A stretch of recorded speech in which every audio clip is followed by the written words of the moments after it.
Paolo Abilino hindi mapigilang magselos sa isang lokal ng UK. Isang napaka-successful na naman na event ang natapos kagabi ni Kim at ni Paolo.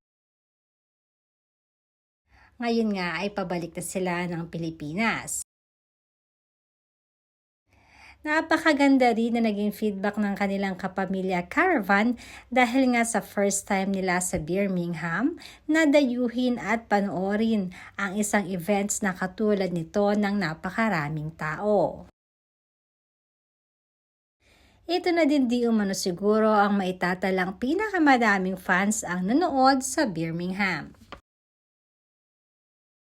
Madalas ngang nagpapadala ang kapamilya Caravan sa UK, subalit this time daw ay ito ang pinakamasasabing napaka-successful. At inulan nga ito ng napakaraming magagandang komento para kina Kim at Paolo. Trending din ang production number ng dalawa na para bang timing na timing sa mga ganap nila ngayon sa totoong buhay.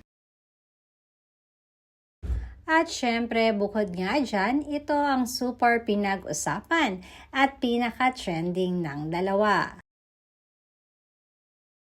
Napahapiyaw na inamin ni Paolo na nagseselo siya at sinabi kay Kim na balita niya ay naghahanap si Kim ng cute guy or local guy na cute sa Birmingham.